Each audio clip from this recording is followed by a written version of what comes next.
My YouTube channel. तो आज मैं आ गई हूँ फिर से एक नए केक के डिज़ाइन के साथ। और ये वाला जो केक डिज़ाइन है ये भी मुझे पहले मिला था। तो सबकी जैसे मैंने कहा मिक्स्ड हो जा रही हैं, कुछ वीडियोस पहले की भी हैं और अभी रीसेंट भी बीच में मैं आपको दिखा रही हूँ। तो बस सारा कुछ मिक्स करके ही दिखा रही हूँ। बट कोशिश यही है कि जितने भी केक डिज़ाइंस मैंने बनाए हैं, जो बिल्कुल नए मुझे केक डिज़ाइंस आए, चाहे वो सिंपल हों चाहे जैसे भी हो, मैं वो आप सबके साथ शेयर करूँ। तो यहाँ पे जो है टोटल केक की क्वांटिटी हमारी 1.5 kg की थी। और बहुत ही सिंपल सा केक मुझे क्लाइंट ने दिया था, बस सिंपल डेकोरेशन के साथ जो उनकी रिक्वायरमेंट थी। साथ में यहाँ पे जो वीडियो है वो तो मैं आपको दिखाऊंगी, और जो बर्थडे गर्ल है उसकी पूरी फ़ोटो और केक की सारी चीज़ें मैं आप सबके साथ शेयर करूँगी। वो इसलिए क्योंकि ना इस वाले केक को जब मैंने डेकोरेट किया था तो फॉक्स बॉल्स की डेकोरेशन थी, साथ में सारी चीज़ें करी थी। बट बटरफ्लाई को मैंने बहुत एंड में लगाया था, क्योंकि जो क्लाइंट थे ना वो बहुत जल्दी आ गए थे केक लेने के लिए, क्योंकि इधर से ही क्रॉस कर रहे थे। तो उन्होंने कहा कि अगर आपका केक रेडी है तो आप हमें दे दो। तो बस फटाफट सारी चीज़ें मैंने की। तो मैंने जो केक था उन्हें हैंड ओवर कर दिया। तो उसमें मैंने जो बटरफ्लाई वाला पार्ट है ना वो मैंने आप सबके साथ नहीं दिखाया, तो जिसकी वजह से ओवरऑल लुक नहीं दिखा पाई। बाकी मैंने क्लाइंट को कहा था कि आप जाके ना एक अच्छी सी वीडियो बना के मेरे साथ शेयर करना, ताकि जब मैं आप सबके साथ वीडियो जो शेयर करूँगी केक की उसके साथ मैं उसे ऐड कर दूँगी। बट उन्होंने वीडियो नहीं बनाई, और जो पिक्चर थी वो ज़रूर उन्होंने क्लिक की थी, जो मैं आगे आपको दिखाऊंगी। तो बिल्कुल अच्छे से इसकी कटिंग करेंगे। और केक की जो मेजरमेंट है, यानी कि केक टिन कितना लिया है मैंने 1.5 kg के हिसाब से, प्रीमिक्स कितना लिया है, और कौन से केक टिन पे मैंने, यानी कि कितना हमें यूज़ करना चाहिए, सारी चीज़ें मैं आपको डिस्क्रिप्शन में दे दूँगी।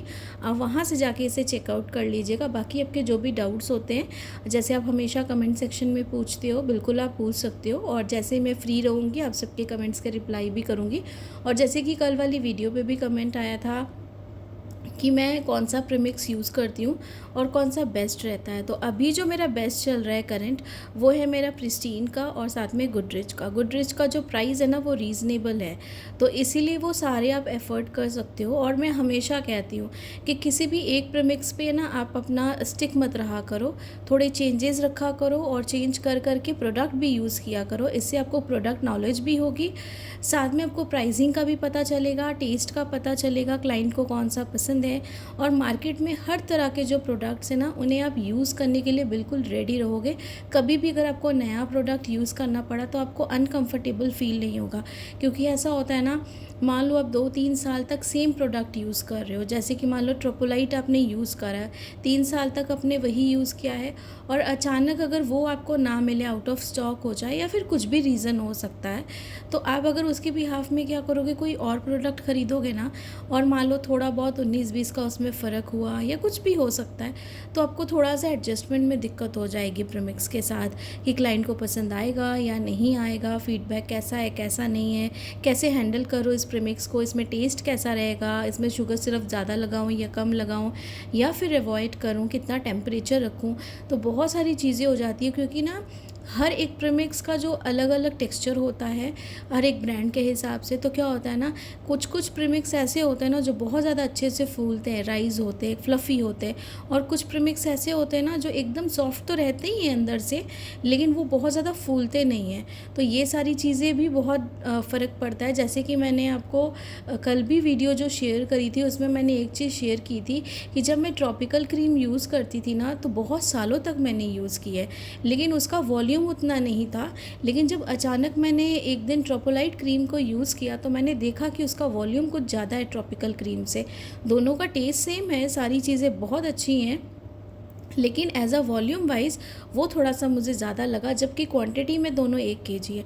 तो यही सारी छोटी छोटी चीज़ें हैं जो हमें ध्यान रखनी पड़ती है, और सारी ये छोटी छोटी चीज़ें जो है शेयर नहीं करते, क्योंकि ये हमें खुद भी ध्यान रखना पड़ता है। और ये छोटी छोटी चीज़ों के लिए भी हमें थोड़ा सा मतलब एक्सपीरियंस गेन करना पड़ता है। जैसे जैसे हम आगे बेकिंग में जाते जाएंगे वैसे हम सारी चीज़ों की नॉलेज मिलती जाएगी। और जैसे जब तक मैं हूँ आप सबके साथ, अगर यूट्यूब चैनल पे जब तक मेरी वीडियोज़ आ रही है, तो कोशिश यही रहेगी कि जितना हो सके मैं प्रोडक्ट नॉलेज भी आप सबके साथ शेयर करूँ केक डिज़ाइन के साथ साथ, ताकि आपको कोई प्रॉब्लम भी ना हो, जो भी आपके डाउट्स रहते हैं वो क्लियर भी हों, और वीडियो के थ्रू भी हो और कमेंट के थ्रू भी हो, आपके रिप्लाई जो है मैं दे सकूँ, ताकि आप भी अब अच्छे अच्छे डिज़ाइंस और ऑर्डर्स जैसे भी आप करते हो आप बिल्कुल ले सको।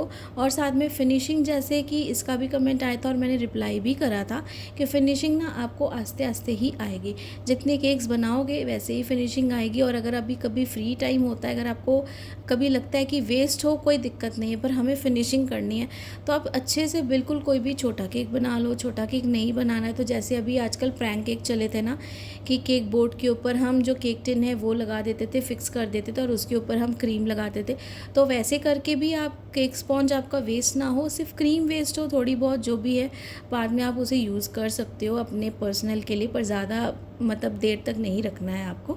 तो वैसे भी केक की फिनिशिंग किस तरीके से आ रही है वो भी आप एक बार प्रैक्टिस करके देख सकते हो।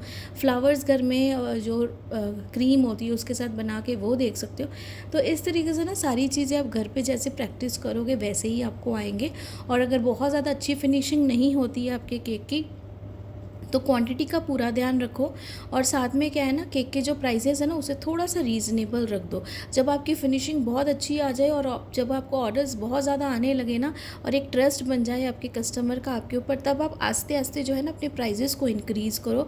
फिर क्वालिटी को इंक्रीज़ करना, फिर साथ में जो सारी चीज़ें आप देते हो, इक्विपमेंट्स देते हो, उन सारी चीज़ों का भी एकदम थोड़ा सा आप अच्छे से और इंक्रीज़ करना क्वालिटी में, तो आपको बहुत फ़र्क पड़ेगा।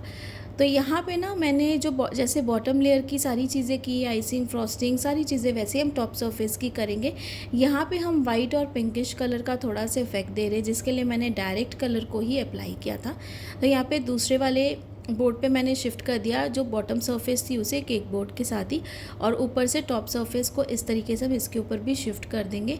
केक की हाइट हमें ना बहुत ज़्यादा रखनी थी ना बहुत कम रखनी थी, जैसे मुझे क्लाइंट ने कहा था उसके हिसाब से, और बहुत ज़्यादा गैदरिंग नहीं थी, सिर्फ 15-20 बच्चे ही थे, जिसके हिसाब से उन्होंने मुझे कहा था 1.5 kg केक चाहिए, उससे ज़्यादा नहीं, घर पर ही गैदरिंग है।